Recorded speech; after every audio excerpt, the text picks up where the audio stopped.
It's a pleasure to welcome this next man to help digest what just went down at UFC 271. Of course, the combat sports analyst for CBS Sports and sometimes Showtime. One half of the sexiest duo since Wesley Snipes and Woody Harrelson at the Morning Combat. Of course, the Luke Thomas live chats are epic. And now he's here to break it all down as we look at a historic event that just went down, UFC 271. Luke Thomas, we appreciate you joining us after just doing a epic marathon session just before and reacting to the card on the Morning Combat channel, which was, by the way, very, very good. Thank you. I told my wife that she basically has to take the kid tomorrow. So I'm here. I'm ready to talk about the fights. Good day, boys. Just quickly, I noticed you something wasn't plugged in. You were almost headed for tech issues. You had to get up and plug something in. You put a thing over the screen, the Luke Thomas logo. That was, of course, because you were not wearing any pants. Is that correct? No, I am wearing pants. Oh, that's a bummer. I don't know. I just when I start moving around my room, I'm a little self-conscious about it, I guess. So all right. But no. I do have here. Look, I can just put my leg up. Like all right, save it for the OnlyFans. Look, come on, man. Yeah, exactly. All right, good. I had to clarify. Now we can talk fights. So UFC 271 in the books. Robert Whittaker coming up short against Israel Adesanya. Pretty interesting fight. Rob looking a little bit how you going in the first round, but then he picked it up steadily, got a little bit better. I think most would agree not enough to dethrone the champ though, right? But I noticed on Twitter a lot of discussion. There was a lot of people who kind of thought, no, I think Rob did enough to win. Robert Whittaker himself said he felt like he did enough to win. Personally, I didn't. I thought it was a pretty clear win for Israel. Where do you sit on the scoring? Yeah, I thought it was, did you guys have it 3-2 for Izzy? Yeah. Last 2 for Robert Whittaker? Yeah. Yeah. That's about what I had. And again, I understand the arguments about rounds 2 and 3 potentially being swing rounds. They were not for me. I thought the first 3 were clear. But I also understand that if you have 2 rounds like that, and then you have a situation where someone's landing a lot of leg kicks, and then the other person is landing some punches, and then they're getting takedowns, but they're not doing a lot with them, that's hard to parse. But in general, I thought Adesanya deserved to get the 3 rounds, and really he is quite the marvel, to be honest with you. I know that he was set back by Jan Blachowicz at 205, and for very good reasons. Like, that was a very clear and unequivocal win for Jan Blachowicz when that fight happened. But at middleweight, Adesanya is just remarkable. I just tweeted about it. But to be undefeated at every single level, I know Khabib within your weight class, but what I mean to say is in the regionals, and then you get to the UFC, and then you're fighting top 15, 10, 5, then title fights, and then title defenses. And now the title defenses are guys who are A, former champions, and B, they're getting a second crack at you, and they still can't find 3 judges to give you 3 rounds when it matters. Dude, Israel Adesanya, the reason why, listen, there is a rational argument to make for Robert Whittaker. I want to be very clear about that. He fought much better this time, first round notwithstanding, but you cannot ever look past the reality that for whatever reason, there are a bunch of weirdos out there who do not want to give Israel Adesanya, I always mispronounce his last name too, they don't want to give him his credit, and they want to very much undermine everything that he does because for one reason or another, they piss him off. But a sober look at the evidence tells you that if someone is undefeated at all of those levels, it means that you A, started with a huge advantage, and B, you kept the competitive intensity when all of your peers did as well. All hail the king. He is quite special. Yeah, and beating Robert Whittaker, like, people don't realize if there was no Israel in the division, like, Rob would likely still be the undisputed champion. Like, there is a gap, in my opinion, between Rob and the rest of the division. And then, of course, there's the gap between Israel and Rob, but Rob is right up there. I'm just curious, because you did a good job of sort of breaking it down during the chat that you just did post-fight. But just for those who might have missed it, what do you think of the adjustments that Rob made? And if you had to sort of analyze where he sort of fell short a little bit in those adjustments, what do you think those stood out to you? So I saw people saying he didn't mix up his wrestling with his takedown or with his punches enough. Well, yes and no. I thought he could have done more of it, but I thought what he did, like if you just, if you had a highlight reel and you just looked at it attempt by attempt, It's pretty good, dude. Adesanya's hard to do those kinds of things on him, particularly the way he was throwing strikes. A lot of strikes down the middle, at least early to middle of the fight. Obviously, that got away from him late. But, keeping, matching the level, the lowered level of Whittaker, and then, making sure that he had hooks when he needed to, when it was the right hand, and then also putting punches in his face straight early to deter blitzes and everything else. But in general, I thought Whittaker did he attempted 10 takedowns in this fight. This is his first time in UFC history where he's had 4 middleweight fights, and in all 4 fights, he attempted at least 1 takedown. That's never happened to him before, except for this stretch, which would include everything post Adesanya or Adesanya. Again, I'm going to mispronounce his name. Got a bad habit. I do it all the time as well. Yeah, me too. I know, it's terrible, because I learned it one way and then I have to unlearn it. But the point I'm trying to make is, I thought Rob did a lot. The problem is, or he did that well, he just didn't do enough. For example, the one attempt with the choke from the back, I thought that was actually really nice. But in those other takedown attempts, you just have to be honest. If you are a judge and you are tasked with your predominant thing you have to go to is the only way you would look at anything else that happened in the round was if it was equal.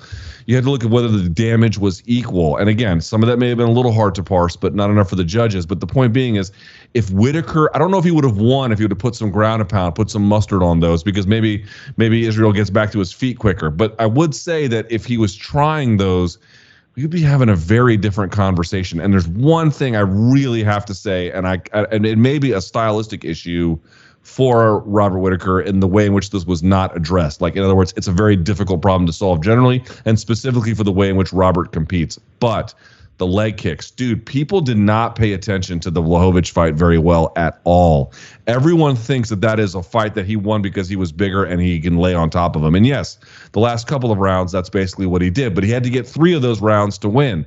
So how did he win another round? I think he got 4 rounds on one judge's scorecard, if memory serves. The way he did it, this was key. Dude, how many times have you seen second Vettori fight? To an extent, cost a fight, but it was more than that. But this fight, he's had some other ones as well. The Romero fight. How many times have you seen Israel Adesanya get kind of reduced to something, but consistently land and win on leg kicks? Consistently. He lands enough of them where they cause visible damage. The person begins to stumble. Sometimes he can put other pieces of offense behind it, but even when he can't, it is super valuable. Jan Blachowicz took that away from him right away. Right away, go back and watch that fight. He is checking and getting out of the way of leg kicks right away.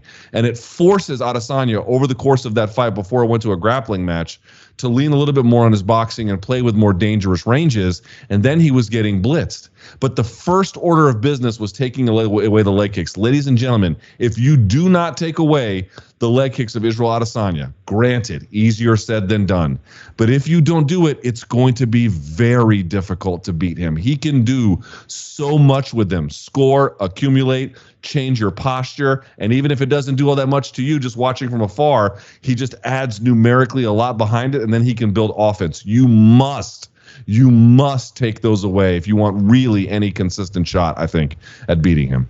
Yeah, very strategic as well. Rob's had issues with his legs in the past as well, so no doubt about it. The team's sort of thinking about it going into this fight. But who can take a leg kick? Let's be honest. Right. Just quickly, what did you think? Rob was trying to go for the takedown. He had, the grip around Israel's waist, and then he counteracted by going for that Kimura. Made Rob sort of go around the corner and sort of stop what he was doing and defend that. Were you impressed when you saw that from Israel? Very, very sort of clever. Was. Yeah, it was very clever. He was well prepped for this fight. Both these guys really came in, to me, super well prepped. They both talked about how good they felt on weigh-in day, how good their cut was. A lot of that goes into some of the other things that are being built around them in terms of the training and everything else, the diet and whatnot. But yeah, they both look super prep. And yes, those individual situations, they clearly had a sense of what you want to do. And I have to say, this is why I like some of the criticism of Whittaker. I think if you wanted to say he should have done more with some of those grappling positions, to me, that seems pretty reasonable. I think you can argue that. If not ground and pound, some kind of submission attempt, something. I mean, remember, he got Kelvin Gastelum down several times, 7 takedowns in that fight, and kept him down for like long periods. It actually had a big impact on that fight. And, he didn't have the same kind of success here, so take that for what it's worth. But I will say, the way in which he was able able to get a lot of the takedowns were fucking impressive, man. Finding ways underneath punches, the way that Tate got home. Now, Tate finished off home, and that had shades of it. Adesanya's too crafty, but, that was really good. And there was other times where he was finding ways to keep the body lock and maneuver Adesanya. Dude, Adesanya, his takedown defense off the fence where you're out in open space, it's still quite good, and his scrambling is still quite good, but that's where you can at least mine for gold. Along the fence line, you're going to get virtually nothing, and you saw that play out here as well. But at least Rob had the clear sense to try and push the takedowns and the mixing of his offense in the direction it needed to go. He just needed to do maybe that a little bit earlier, maybe a little bit more of it. Hindsight being 2020. He fought a hell of a fight, but it was just a little bit too little. I think, for me, one of the most impressive things about it was Adesanya's takedown defense, and then his ability to get up, because we saw sometimes in the Vettori fight and even in the Yarn fight, whether it was by choice or maybe just a tactical thing, where he was a little bit content to stay on bottom, or he would get controlled more. And here it was just Rob just couldn't seem to keep him down. He couldn't do a whole lot on the ground. And I don't know, I think it almost felt to me like Adesanya was trying to kill that whole myth of just take him down on the ground, and that's how you win. But just going back to Rob, do you think he seems pretty confident that him and Adesanya 3 is inevitable? Dana White didn't seem too hot on it. Israel at the post-fight presser was like, yeah, I kind of said that to him just to sort of, pat him on the butt, I guess, to kind of make him feel good, just to be sort of cordial. That was a funny quote, yeah. Dude, Israel's cold, man. He's cold. That's funny. He was pretty cold the whole presser, but somewhat stoic. I thought it was Fedor for a second, the way he was answering some of those questions. Except when he marked out with Booker T, but who we all marked out when we heard Booker T's voice. But just quickly, going back to Rob, do you think we ever see a third fight? I don't get the sense that Israel's too keen, and if he doesn't, what do you think Rob's legacy is if he never holds the belt again? Because I get the sense, and even from speaking to him recently, he's kind of seeing this more as a job now. He likes it, but he's a bit like, look, whether I hold the belt or not, this is how I get paid. This is how I feed my family. Right. It's a great question. I don't think that there will be a third one, or, you never really know, because sometimes they'll fight 10 years from now. It could be some exhibition in the metaverse, and I'll have to be like, oh, I have to. Yeah. I didn't see that coming, or some bullshit like Tyson that. Roy Jones style. Yeah. Yeah. So who the hell knows? In that sense, it's hard to say. If you're asking, does that really make sense at the moment? I don't really see it. Not very strongly. There is, first of all, Cannonier is I think we would all agree, is your number one contender at this point. Just to be clear, and that's a fresh fight. I don't mean next. Definitely not next. I just mean ever. Right. Do you think a 3 Fair ever enough. happens What ever? I mean to say is, because Cannonier is next, and then that is a fresh matchup, but then after that, you're like, who's your fresh matchup at that point? You could say Sean Strickland, and he's talented, but who's the guy to beat Izzy? Whittaker is that guy, but he just couldn't do it today. He got pretty close, but you didn't get it today. You're asking about Whittaker's legacy. Listen, MMA may or may not remember him as fondly as it should, to be quite candid with you. These guys, you see it all the time. Not all the time, but it happens enough where you kind of get used to it. There always appears to be, for the most part, a generational talent. And then not in every case, but in a lot of cases, there's always someone right under them that can't quite break through, that history does not remember nearly as kindly, even though what was the difference between them and the other person? Sometimes significant, sometimes not. Listen, George St. Pierre was a much better fighter than Josh Koscheck in general. But what's the real absolute difference between them? It's not all that big necessarily. It's enough where it certainly mattered over the course of 2 fights. But you get my point. Koscheck's an elite fighter. George is an elite fighter. There's going to be a difference, but it's going to be pretty narrow. Dude, the difference between Rob and Izzy is not significant. It's pretty minor. It's a fucking round. At least tonight it was, basically. Maybe, no, one judge had it 49-46, so a round and maybe 2. But, that's pretty close. But the problem is, and while he was champion, I think Izzy winning 2, I'm not here to tell you this is how I will remember him or how you or other fans who care. And again, he's still got work to do. We shall see. Folks have said, what about him at 205? I mean, he was welterweight seems more possible than 205 for him. Small but against Israel here. Yeah. Yeah. the point I try to make, this last thing I'd say about Rob, not to belabor the point, is I think insiders will really know how special he is and will always have respect, but you end up in what we've always called Rich Franklin territory, where you're in Jose Aldo's division and you're Uriah Faber. There's just nothing you can do about it, and they're going to take the glory for that middleweight era. It's just up to the good fight fans and the people who care to make sure you don't, you do what you can to let the narrative be told that the difference between these guys was minimal. And Robert Whittaker is a hell of a fighter. Yeah. And I mean, you look at it, Uriah Hall, Tavares, Brunson, Jacare, Yoel Romero twice, Darren Till, Cannonier, Kelvin Gastelum, and he's fought also Israel twice. It's just like an unbelievable run for Robert Whittaker, who almost had title runs leading to a title shot. And by the time he got to a title shot, that would have just been defenses for most other people. You made a sort of a pretty interesting point as well, Luke, which is we don't know how long Israel is going to stay in the division.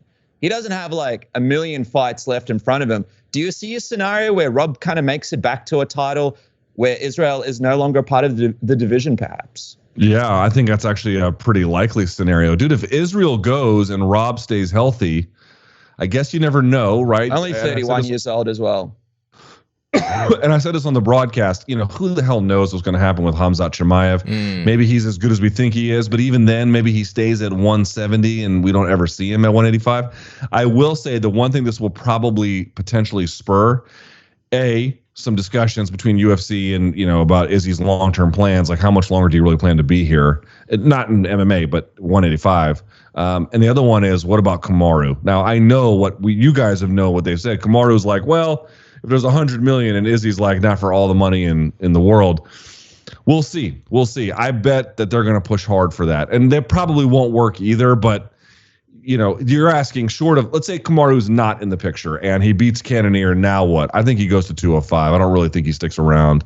And why would you? Dude, I said this on the broadcast too. What is one of the most unbelievable things you can do as a fighter? And how many fighters have done this? Even the great Anderson Silva never did this. Demetrius Johnson never did this. But St. Pierre did. Handing a weight class title back to the weight class because none of them could take it from you and you got bored with it. Like, fucking have it. You know what I mean? Like, that is a handful of fighters in history will ever do something like that. And he's on the cusp of that. I mean, we're talking about a very rarefied amount of air. Yeah, but look, I was going to say, man, it's a strange time for him to go up to 205, right? Like, he got Teixeira as the champion. I don't know how many people, even though it's a fun fight, obviously, Teixeira has a great ground game and he's a legend. I don't know how many people are that excited about it, Adesanya Teixeira fight. Now, if Jiri goes in there, wins the title, maybe has a few title defenses, maybe that could be built up to a huge fight. But I don't know, just looking at it, and I'd love to get your thoughts. Like, it's almost like one of the worst times to go to 205. Like, who are the stars? Who are the big names? It's almost worthwhile staying at middleweight and maybe fighting some of these guys again. Like, maybe do you make more money doing that? I will say this before you go. Look, I almost feel like with Israel, he said something key, and he's like, "I've already made it. I'm set." His father's an accountant. He's got like all these properties. He's got all the money that he needs. For him, I think he really is in that legacy territory. And if he can go in there and beat Teixeira, it's kind of like history will just see him as, look, he held both belts. It almost doesn't matter whether he beat a Teixeira or Jan or And I feel like those massive fights will come eventually if he just sticks around. I think if he goes up and wants to fight what could be a nightmare stylistic matchup like in Teixeira, it'd be a massive feather in his cap. Right, and we're also not talking about this. Izzy might want to clear space at 185 for Kamaru. So Kamaru can go fight Rob. And you have Kamaru versus Rob. Now, who wins that one? I don't know, but I'd love to see it. You know what I mean? Like, that's another one where you're like, shit, that could be great. You just took it to the next level, Luke. That's spicy. And you just took it to the next level. Like, you just brought it. Think about that. So let's imagine a scenario. So Izzy fights Cannonier and wins, however, but let's say it's legit. No one has any issue with it. And then decides, I'm done. He moves up to 205. You're talking about getting the winner there and potentially winning a title. That's one part. The other part is Kamaru. I mean, George St. Pierre does have that belt up a weight class by grabbing it from Bisping. If Kamaru never gets that, you do wonder how he matches up with GSP historically. If Adesanya does him a solid and clears it out, well, now you have a whole new lease on life at 185 potentially for getting a title. And Kamaru probably, if he can't get an immediate title shot at 185 for a vacant title, I don't know who could. So there's actually a lot of moving parts here. But to answer your question about Israel very quickly, yes, I think if he went up there and got another weight class title, it would just, he's going to be probably in the Hall of Fame no matter what. But that would put him in the kind of company where you were undefeated in your normal weight class and you claimed a title up a weight class. And also, not that if it was boxing, it'd be the same. But remember, like in boxing, you sometimes in the smaller weight classes, you can get them 7 pounds apart. We're talking 20 pounds. Now, this is getting towards, cruiserweight territory in boxing, so it's not quite the same. But the point I'm trying to make here is, I think Adesanya might be a tweener. If there was a 195 class, I think he'd probably claim that title relatively easily. 205 is going to be a harder fight for him. Him and Jerry would be a sick fight. Jerry, it would be sick. It would be sick. Jerry gets hit a lot, though. But I kind of almost feel like Adesanya's in this like Demetrius Johnson territory in the sense that like DJ didn't give a shit who was next. He's like, I get paid to do my job. I don't care who's next. If it's a rematch, it's a rematch. If it's this guy, it's that guy. I don't care. I kind of get the same sense from Adesanya, like Adesanya, almost like it's like not easy money. It's not easy money, but he's kind of like, maybe he fights Cannonier, maybe then Strickland, maybe by then Darren Till's had 1 or 2 wins. Then you throw a Hamzat in the meantime. Then maybe Andre Muniz, is this terror, and people are like, oh my God, he's taking arms and this and that. And Israel's like, that guy, I want to fight that guy. Maybe Hermanson, who, has the grappling as well. So I could almost see him staying there for a little longer.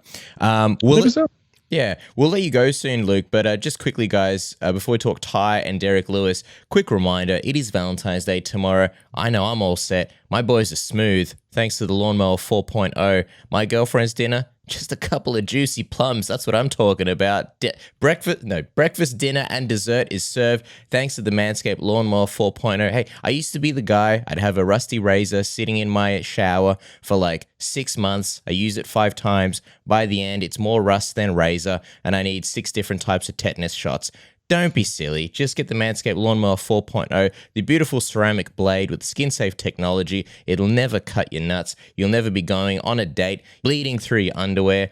You've got it's waterproof. You've got the LED light. You've got the travel lock, up to 90 minutes of battery life. You just do it quickly in the shower, throw it on the wireless charging dock, and just move on with your life. And the Performance Package 4.0 comes with the Lawnmower 4.0, the Weed Whacker ear and nose hair trimmer, so you don't look like a, old grandpa with the ear hair coming out. And also you get the Crop Reviver toner and the Crop Preserver ball deodorant and some free underwear and a free shed travel bag. Can't go wrong. And you get a discount. Isn't that right, Dennis? Yeah, man. And it's really good beard trimmer. It comes with little things that you can put on there and sort of you adjust how long you want it. So if you still want to have a beard or if you want to have a sexy mustache for Valentine's Day, everything's sorted thanks to Manscaped. And the code word submission that gives you 20% off and free shipping. Code word submission.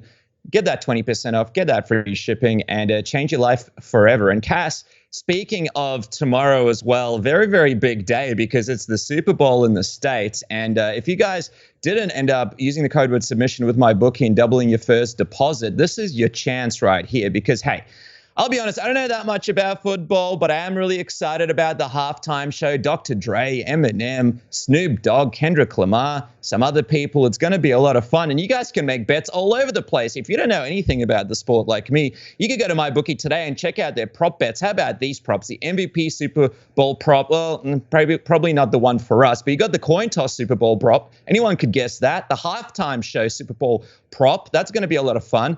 Commercial props for the Super Bowl, all sorts of props. Who's going to get the Gatorade shower? The Super Bowl prop. It's a lot of fun, and it's all thanks to my bookie. Get that code word submission, double your first deposit, and get in the fun. Nothing makes the Super Bowl more fun than making a bit of money, checking out the fun, and that's all thanks to my bookie, Cass, and the code word submission. That's right. How are you watching the Super Bowl, by the way? Maybe you have easy access, or maybe you need to go online and find some kind of dodgy stream. Maybe you need something like a VPN, NordVPN, to protect you while you're surfing the internet, protect all your credit cards and everything. Maybe you're watching the fights. Maybe you're watching them nice and legally. But what if you're at a mate's house? You're logging in, you got his dodgy neighbor's Wi-Fi that he's using for free, and all your credit card, your PayPal information, bank statements, all the transactions that you get on OnlyFans, it's now there for public, his neighbors, your grandma, the FBI. 2 seconds later, Chris Hansen is knocking on your door, and you're explaining, look, it was just a pizza. I just, you don't want to be doing that. So get NordVPN, and best of all, right, you've got the FBI taken care of. Now you can focus on the sweet buffering speeds, which there is none. There's no throttling. You can watch anything in pristine, high quality, HD, 4K, whatever you want. No bandwidth throttling. Avoid buffering. Connect with one click. You've got over 59 different countries and over 5,000 different servers just by changing your virtual location. So easy. Anybody can do it. You don't need to be an IT technician. I pretty much have my VPN running in the background at all time. In the past, VPNs would mess up your speed and you couldn't have them on unless you desperately needed them. With NordVPN, I have it running all the time. I don't notice any change in speed difference. It's the best. Isn't that right, Dennis? That's right, man. Stop the Brazilian fart porn, the 4K one, from ruining your life thanks to Nord and their birthday offer. How about this birthday offer, Cass? You guys can get this exclusive offer by clicking the link below. Go on to nordvpn.com/submission or use the code submission. You get the NordVPN plan plus one additional month for free, plus a bonus gift. You can get up to 72% off. Absolutely insane. And it's completely risk-free with Nord's 30-day money-back guarantee. So you get on there, you can be sure that you're going to get the speeds and everything that you want. Secure that internet, secure your credit card, and secure your privacy thanks to Nord. Yeah, well, with that said, Luke, I know it's getting late, so we'll let you go soon. But I do want to also talk about Tai's crazy win over Derrick Lewis. Holy shit, man. Like, who makes Derrick Lewis drop to his face like that? And especially after overcoming adversity. I can't get over it. I remember seeing Tai walking out UFC 243. It was his third loss against in a row. It was against Spivak. He looked so just embarrassed. He wanted to get out of there. And there were rumors about him getting cut from the UFC. And now, 5-fight win streak, all finishes. I don't know if they're on the first round or not. We're not fact-checking here, but he's like knocking on the door of a title shot. And if it wasn't for maybe the Francis debacle, and then, you got to think maybe John Jones and Stipe for the interim or undisputed championship, if they strip Francis, you would think Tai might be getting a title shot, right? I don't think he's that far. It's this question I got asked more tonight than any other question, including about any other fight, which is, hey, after his win tonight, what is Tai Tuivasa's ceiling? Boy, what a great question, because that really will define a lot here and how you answer this one and how you think about things. So the people you would imagine that are ahead of him that could at least give him a chance of beating him, Volkov is not ahead of him, but at least I think after the rankings he won't be. But that's a fight that I think you should take seriously. But the names that stand out are obviously going to be the champion, Francis. That's going to be a tough fight for anybody. Gane is a tough fight, I think, for anybody, including Francis and Tai. And then also Curtis Blades, I think, could give him some problems potentially in the wrestling department by being kind of relentless about it. But here's the thing. Everyone made this out to be like, well, Tai would brawled with him. Dude, Tai did brawl with him. But I don't know. I have to go back and watch it several more times to really fully appreciate it. But, it's all a bit of a blur. But what I remember watching from just a few hours ago at this point was that, dude, Tai brawled with him strategically, which I mean to say, A, he didn't do very much of it, right? I mean, I've made this point before. Go watch Cyborg versus Melvin Manhoef in Cage Rage. It's like 8 minutes of a continuous brawl. You cannot believe they just fucking brawl that long, and they do. These guys didn't do that. They had pronounced moments in the round, but the course of the round was fairly much not that. In both the first and second, although it was obviously a lot more in the second. So the first thing is he did it like sparingly, and he also did it all and very strategically. He didn't do it in a lot of scenarios. He did it when he was getting really cornered and beat up as a way to get Lewis off of him. And then from there, he would, for the most part, resume his offense in a more thoughtful and tactical way. So yes, he relied on some of his older instincts and maybe some of his strengths. But to me, there's a pretty clear implementation of like strategy and tactics and growth, or I should say, the evidence of growth in terms of what kind of fighter he is and how he envisions himself as well. What skills do I need to really make something of this? And leaving Australia, or at least having a camp outside of it and making sacrifices away from his family, like the dude is daring to dream. You think a guy who's a little bit chubby and jiggly with big power, we sort of take them not so seriously. And he has work to do to prove himself to the point where you're talking about that title shot point. But, you beat a guy like Derrick Lewis in the way that he did. That win is not accidental. He has another win on his record outside of the UFC and scoring it identically. That was set up. That was executed. He patiently worked his way through a difficult first round and found himself in a dire situation in the second one and fought his way through it to the point of a stoppage by using skills he's developed and shown in previous fights. Ladies and gentlemen, for a 29-year-old heavyweight, jiggly or not, that is skill. That is skill. That is high-level skill implemented in a direct, forceful way under duress. It wasn't like he went in there and they traded and he closed his eyes and he landed one because it was just big and he got lucky. Dude, he had to survive. Derrick Lewis kind of putting it on him. Dude, standing up when Derrick Lewis was hammering him against the fence. How did his brain not go out through his ear? I don't know, but Tuivasa, he leaned on some of that, but then made the choice to have, offense when it was more important. And I think it's easily his best performance and extremely commendable. I love it because he brings so much excitement to the heavyweight division, and he's really somebody you could put in a title shot and build a whole fight week around him. Like, he's just such a fun guy to watch. He's such a character, and people are forgetting, like, this is a professional athlete. This is a guy that was almost a pro football, like a top pro football player here in Australia. So this isn't just some guy that likes to party. This is an athlete, and this is a guy that's really getting a lot of great experience here and just got a huge, huge win. But guys, you can check out the full recap. Hold on, I have one question for you. What? For you two. Yeah. No, I'm not wearing pants. No, I don't care about that. What is Game of Bros that Carlos Ulberg was in? What is Game of Bros, Dennis? I think you did the research when we interviewed Carlos, right? Game of Bros. Is it some kind of Kiwi bachelor thing or something? I think that's what it is. I'll tell you right now, Game of much, Bros like, is in New Zealand. We're in Australia, so like Game of Bros is a New Zealand reality television game show that aired on Maori television, which premiered on blah blah blah blah blah. It's compared to The Bachelor New Zealand. Several Pacific Island men compete for the attention of two women. You have to understand, I'm making very American assumptions about the way New Zealand and Australia work. I'm just assuming whatever's on their TV is on yours and vice versa. Listen, it's just, yeah. It's like New Zealand is like y'all's Hawaii or something. It's it's almost the same. But anyway, I guess he was on some show called Game of Bros. That really is. I think it's an interesting situation because I think they actually chased him around and he knocked him back, kept knocking him back. So he's a hot ticket item, that Carlos Ulberg. A great win for him. And by the way, if there was a Game of Bros, if there was a media version Game of Bros, Luke Thomas, you would be on it with those sexy legs. There's no doubt about it. And also, speaking of sexy things, you and Brian are doing a full recap of UFC 271 on your next episode of Morning Combat at Morning Combat. You can follow the guys.